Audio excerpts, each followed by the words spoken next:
ओम शांति। मंगलमय प्रभु परमात्मा निराकार शिव बाबांकर मंगलमय महावाक्य को धारण करी जीवन को परिवर्तन करुथिबा समस्त महान आत्मा मानंकु हृदयर सहित ईश्वरीय शुभ अभिनंदन, सुस्वागतम, सुप्रभात। कुहा जाए knowledge is source of income. गोटे गाँव में जड़े साधारण गरीब व्यक्ति रहुथांती। तांकर दुई पुओ। बड़ पुओ अति उत्तम स्वभावर, विभिन्न कार्य पितांकु सहयोग करने सहित पितांकर परामर्श क्रमे फुर्सत मिलिबा क्षणी पाठ पढ़ारे मनोनिवेश करती। जेहेतु सेमाने गरीब श्रेणीर, तेणु घरे घरे जाई ट्यूशन करी मध्य किछि रोजगार करुथिले। परंतु सान पुओ घरर समस्तंक ठारू आदर पाई टिके सुस्ती किसमर हेइथांती। स्वभाव मंद न हेले भी आलस्य पणिया जोगु कामधंदारे सहयोग केबे केबे करुथिले। पाठ प्रति आग्रह नथिला। बड़ भाई सहित पढ़िबा पाई बसी तो जानती, किंतु पाठ पढ़ारे मन न थाए। एपटे बड़ पुओ एकाग्रतार सह कठिन परिश्रम करी निज परिवारर अवस्था को सुधारिबार संकल्प नहीं विभिन्न प्रतियोगितामूलक परीक्षा पाई प्रस्तुत हेउथांती। शेषरे ओएस परीक्षा रे कृतकार्य होई अर्थ विभाग रे जोग देले। धीरे धीरे परिवारर अवस्था सुधुरिबाकु लागिला। परंतु सेतिकिरे से संतुष्ट नथिले। रातिरे समय पाइले पढ़ापढ़ी जारी रखिले। फलस्वरूप किछि वर्षर अंतरे आईएएस परीक्षार मध्य उत्तीर्ण हेले।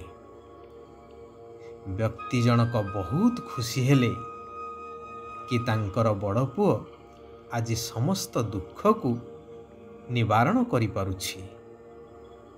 किंतु सान पुओ पाठ न पढ़िबा कारणरू घरे बसी रहिले। व्यक्ति जनक दुई पुओंकु बसेई आलोचना कले।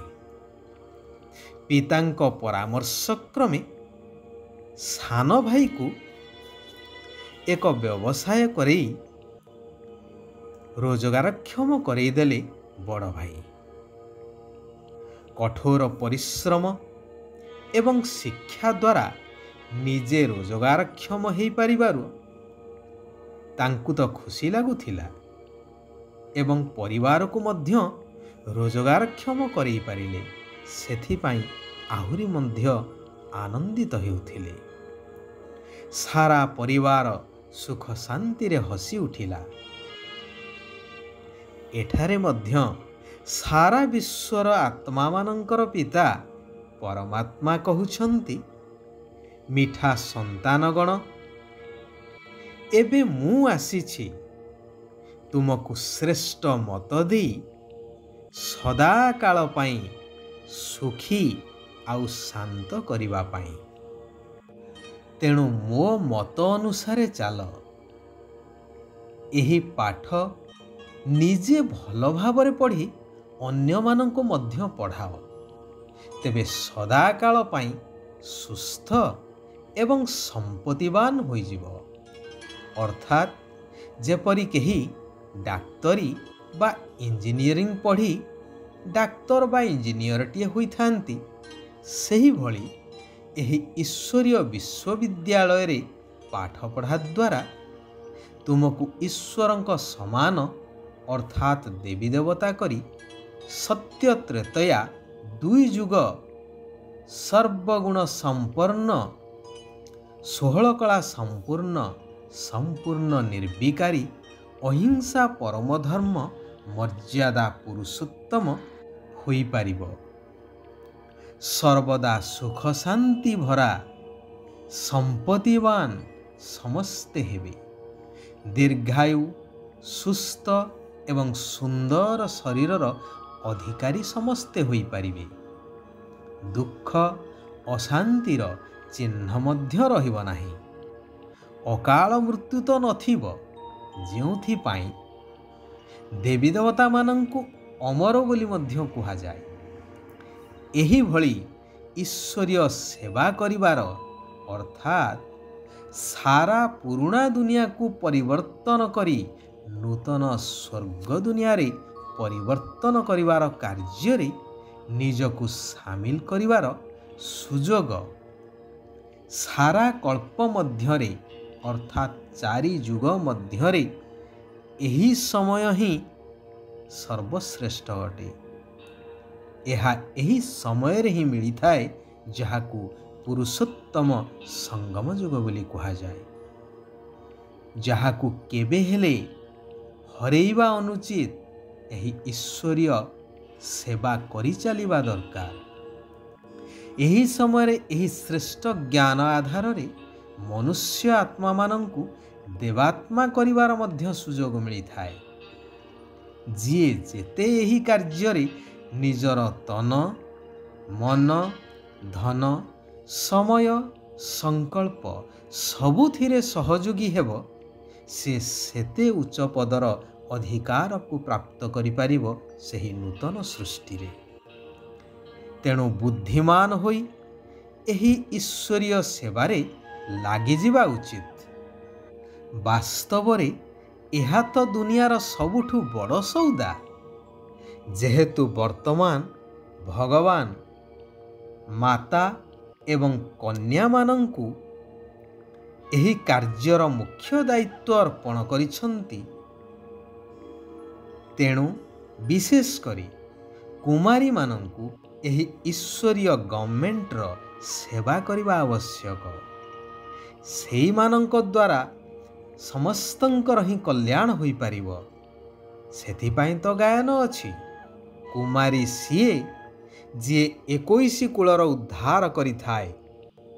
एहार वास्तविक तात्पर्य ही हेउछि वर्तमानर एही ज्ञान आधार रे सेवा करिबा, जद्वारा 21 जन्म अर्थात सत्य आउ त्रेतया 2 युग संपूर्ण दुख शांति मुक्त होई जीवन मुक्त होई समस्ते सुख शांति भोग करि पारिबे। तेबे सेवाधारी हेबा पाई हेले भीतर आउ बाहर स्वच्छ हेबा आवश्यक। मुख द्वारा सर्वदा मधुर वचन कहिबा दरकार। देह सहित देहर सबु संबंध ठारू बुद्धि जोग हटेई देबाकू हेबो। संग दोषरु निजकू दूरेई रखिबाकू हेबो। बाबांक समान मास्टर दुखहर्ता सुखकर्ता हेबाकू पड़िबो। आत्मिक पितांकर मतरे अर्थात श्रेष्ठ ज्ञान आधार रे आत्मिक समाज सेवक हेबाकू ही दरकार। शिव बाबा कहउछंती, मु एवं मोर बाबा एही विधि द्वारा जीवन मुक्त स्थितिर अनुभव करुथिबा सहज योगी हुआ। संगम योगी ब्रह्मा मुख वंशावली ब्राह्मण हेबा अर्थात देह देहर संबंध एवं वस्तु वैभव गुड़िक ठारू मुक्त हेबा। समस्तंक सहित आत्मिक संबंध जोड़िबा आत्मा शरीर रे थिबा पर्यंत कर्म तो करने को ही पड़िबो, किंतु कर्म बंधन रे नुहे कर्म संबंध युक्त होई करिबा दरकार।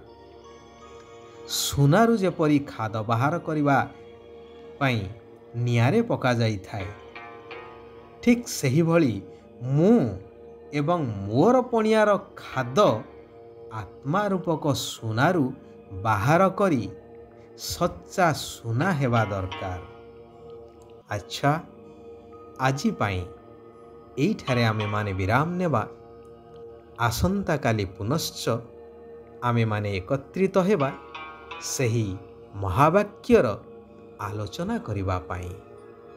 ଓମ୍ ଶାନ୍ତି, ଓମ୍ ଶାନ୍ତି, ଓମ୍ ଶାନ୍ତି।